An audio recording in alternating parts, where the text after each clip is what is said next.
দেশের বিভিন্ন স্থানে সিলিন্ডার গ্যাস মজুত ও বিক্রি হচ্ছে নিয়ম নীতির তোয়াক্কা না করে। বেশিরভাগ ক্ষেত্রেই থাকে না অগ্নি নির্বাপন সহ কোনো রকম নিরাপত্তা ব্যবস্থা। নেওয়া হয় না সিলিন্ডার গ্যাস বিক্রির অনুমোদনও। হাটে বাজারে পাড়া মহল্লায় প্রকাশ্যেই চলছে ঝুঁকিপূর্ণ কেনাবেচা। সাভার, আশুলিয়া ও ধামরাইয়ে এমন কয়েক শতাধিক গোডাউন রয়েছে যেখান থেকে পাড়া মহল্লার বিভিন্ন দোকানে এলপি গ্যাস সিলিন্ডার পাইকারিতে বিক্রি করা হয়। পরে খুচরা দোকান থেকে কেনেন ভোক্তারা।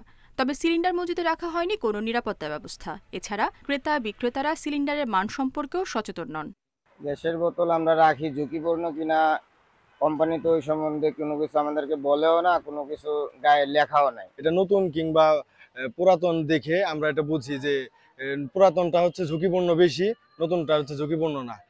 টাঙ্গাইলে চায়ের দোকান, মুদি দোকান, হার্ডওয়্যারের দোকান সহ বিভিন্ন স্থানে প্রকাশ্যে সিলিন্ডার গ্যাস বিক্রি হলেও বেশিরভাগেরই নেই অনুমোদন। অনেক খুচরা বিক্রেতা এলপি গ্যাস ও পেট্রোল বিক্রির নিয়মকানুন জানেন না। অনেকে জানলেও ঝামেলার ভয়ে এড়িয়ে যান। কোম্পানির থেকে যদি কিছু করে দেয় তাহলে সে আমরা করতে পারবো, নাহলে আমরা করার কিছুই না, নাহলে বাদ দিয়ে দেন ব্যবসা। একই অবস্থা লালমনিরহাট, বগুড়া সহ দেশের বিভিন্ন এলাকায়। ফায়ার সার্ভিস বলছে, ঝুঁকি এড়াতে গ্যাস প্রতিষ্ঠানের বিক্রয় বিতরণ বিভাগ, বিস্ফোরক পরিদপ্তর সহ বিভিন্ন সংস্থার তদারকি বাড়ানো উচিত। কঠোরভাবে এটাকে মনিটরিং করে না নিয়ে আসা যায়, তাহলে হয়তো ভবিষ্যতে এখান থেকে আরও বেশি লোকজনের ঝুঁকির যে দিকটা এটা হয়তো বেড়ে যাবে। তবে অনুমোদনহীন সিলিন্ডার বিক্রি বন্ধে অভিযান চালানোর পাশাপাশি সচেতনতা বাড়াতে নিয়মিত কার্যক্রম চালানোর দাবি প্রশাসনের। ডিলারশিপ থেকে অন্য কোনো জায়গায় বিক্রি করার কোনো ধরনের বৈধ কোনো আইনগত সুযোগ নেই। এর বাইরে কাউকে বিক্রি করতে পেলে আমরা আইনগত ব্যবস্থা নিচ্ছি এবং ভবিষ্যতে নিব।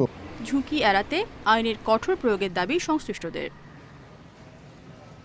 রেশমি নন্দী, ইন্ডিপেন্ডেন্ট নিউজ।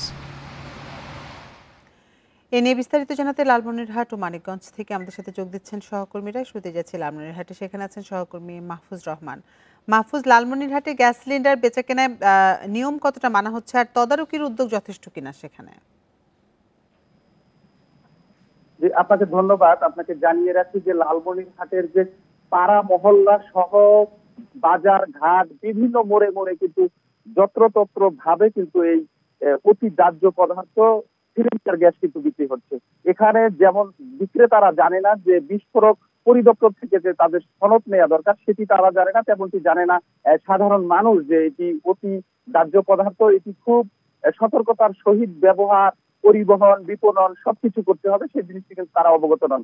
আমরা গতকাল আমরা ঘুরে বেরিয়েছি লালমনিরহাট জেলার বিভিন্ন মফস্বল শহর সহ বিভিন্ন গ্রামগঞ্জে। আমরা সেখানে দেখেছি যে মুদির দোকান, পানের দোকান সহ ছোট বড় যে কোনো দোকানে কিন্তু এই সিলিন্ডার গুলো যত্রতত্র বিক্রি করা হচ্ছে এবং সাধারণ মানুষ খুব হাতের কাছে পাওয়ার কারণে কিন্তু তারা মোড়ে মোড়ে বা বাসার কাছেই যে দোকানগুলো আছে সেখান থেকে কিন্তু নিয়ে যাওয়া হচ্ছে। আমরা আরেকটি বিষয় দেখেছি যে এখানে কিন্তু ব্যবসার প্রতিযোগিতা চলে। আমরা কয়েকজন ব্যবসায়ীর সাথে কথা বলেছি, তারা আমাদেরকে যেমনটি জানিয়েছেন যে একটি ভ্যারাইটি স্টোর বা মুদি দোকান তাদের গ্রাহক সেবা বৃদ্ধি করার লক্ষ্যে কিন্তু তারা কিন্তু অন্যান্য পণ্যের সাথে কিন্তু এই যে অতি দাহ্য পদার্থ সিলিন্ডার বিপজ্জনক একটি জিনিস সেটি কিন্তু তারা রাখছেন শুধুমাত্র গ্রাহকরা যেন অন্য দোকানে না যায় এবং অন্য ব্যবসায়ীর উপর নির্ভরশীল হয়ে না পড়ে, যার কারণে কিন্তু তারা এই যে অতি কম লাভের কারণেও কিন্তু তারা এটি বিক্রি করছেন।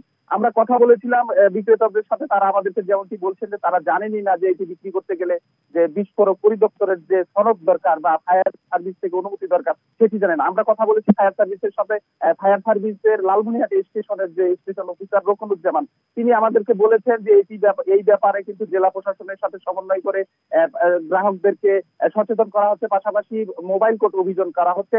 আমরা কথা বলেছি লালমনিরহাট জেলা প্রশাসক রফিক হায়দার, তিনি আমাদের ব্যাপারে যেটি জানিয়েছেন যে ইতোমধ্যে কিন্তু হাতীবান্ধা এবং কালীগঞ্জের বিভিন্ন জায়গায় কিন্তু ভ্রাম্যমাণ আদালত পরিচালনা করা হয়েছে। ভ্রাম্যমাণ আদালতের মাধ্যমে যে ব্যবসায়ী যারা আছেন সিলিন্ডার বিক্রি করেন তাদেরকে কিন্তু জরিমানার আওতায় সহ কিন্তু আইনের আওতায় আনা হচ্ছে। তো সব মিলিয়ে আমরা দেখেছি যে লালমনিরহাট জেলায় এই যত্রতত্র মোড়ে মোড়ে পানের দোকানে সনদ ছাড়াই কিন্তু এটি অবগত না হওয়ার কারণে বা সচেতনতার অভাবে কিন্তু এই সিলিন্ডার গুলো কিন্তু বিক্রি হচ্ছে। মাহফুজ, আপনি সাথে থাকুন। এবার আমরা যাব মানিকগঞ্জে, সেখানে আছেন আমাদের সহকর্মী মঞ্জুর রহমান। মঞ্জুর, মানিকগঞ্জে গ্যাস সিলিন্ডার বেচা কেনায় নিরাপত্তা বিষয়গুলো খেয়াল রাখা হচ্ছে কিনা, মাঠ পর্যায়ের পরিস্থিতি আপনি কেমন দেখছেন? দেখুন, আপনাকে একটি তথ্য জানিয়ে রাখি, কারণ হচ্ছে মানিকগঞ্জে প্রায় এক যুগের বেশি সময় ধরে তীব্র গ্যাস সংকট কিন্তু দেখা দিয়েছে। এখানে ওরা বিল না দিয়ে প্রতি বছরেই কিন্তু বা প্রতি মাসেই কিন্তু ওরা কোটি কোটি টাকা হাতিয়ে দিচ্ছে মানিকগঞ্জ থেকে। এই গ্যাস না থাকার কারণেই কিন্তু মানিকগঞ্জে মূলত এই যে এলপি গ্যাসের চাহিদাটা বেড়েছে, এবং এই এলপি গ্যাসের চাহিদা বাড়ার কারণে কিন্তু এখন আমাদের সহকর্মী যে লালমনিরহাটের যিনি যেভাবে বলেছেন যে পাড়ায় পাড়ায় মহল্লায় এবং আনাচে কানাচে যেখানে চার দোকান মুদির দোকান এসব জায়গায় কিন্তু এসব এলপি গ্যাস বিক্রি হচ্ছে, এবং এইসব এলপি গ্যাস বিক্রি করতে যে তাদের বিস্ফোরক অধিদপ্তরের যে লাইসেন্স প্রয়োজন হয় এটিও তারা জানেন না। তারা বলেন যে তাদের চাহিদা আছে, এই কারণে তারা এগুলো বিক্রি করছেন। কিন্তু আমরা দেখেছি গত কয়েক বছরে মানিকগঞ্জে কিন্তু বেশ কিছু অগ্নিকাণ্ডের ঘটনা ঘটেছে, কারণ আগে কখনো হাট বাজারে কিন্তু অগ্নিকাণ্ডের ঘটনা ঘটতো না, এখন কিন্তু এই অগ্নিকাণ্ডের ঘটনা ঘটছে। পাশাপাশি আমরা যে দেখেছি যে বিভিন্ন বাসাবাড়ি এবং ফ্ল্যাট বাসাতে কিন্তু এই অগ্নিকাণ্ডের ঘটনা ঘটে। এটা ফায়ার সার্ভিস কর্তৃপক্ষ যায়, প্রশাসন যায়, তারা এটা তদন্ত করে দেখে যে এই এলপি যে গ্যাস আছে বা এটার যে ডেড এক্সপায়ার ছিল বা এটা অনেক পুরাতন ছিল, এই কারণেই কিন্তু মূলত এই দুর্ঘটনাগুলো ঘটে। কিন্তু দিন যাচ্ছে এবং এই সব দুর্ঘটনার হার কিন্তু বেড়েই চলছে। বিষয়টা নিয়ে আমরা যে মানিকগঞ্জ জেলা প্রশাসক ডক্টর মানোয়ার হোসেন মোল্লা, তার সাথে আমার গতকাল কথা হয়েছে, তিনি যেটা বলেছেন যে এই বিষয়টা তারা অত্যন্ত গুরুত্ব সহকারে দেখছেন এবং বিস্ফোরক অধিদপ্তরের লাইসেন্স ছাড়া কেউ যেন এই ধরনের এলপি গ্যাস বিক্রি করতে না পারে সেটা তারা কিন্তু তদারকি করছেন। কিন্তু আমরা বাস্তবে সেটা উল্টো চিত্র দেখি। আমরা বিভিন্ন জায়গায় এই ধরনের এলপি গ্যাস বিক্রি হলেও বা এই যে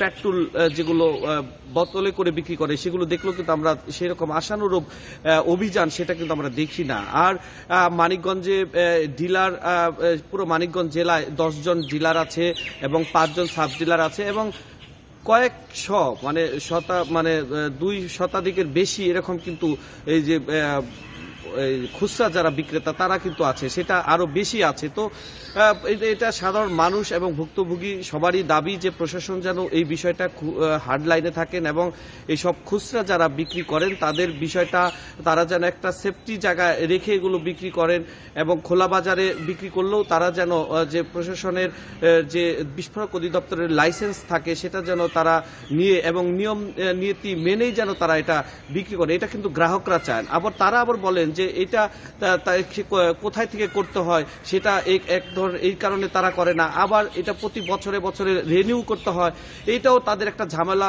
মনে করেন বলে তারা করতে চান না। তবে প্রশাসন ইচ্ছা করলে এই বিষয়টা তারা দেখতে পারেন। লালমনিরহাট এবং মানিকগঞ্জ থেকে জানাচ্ছিলেন আমাদের সহকর্মীরা।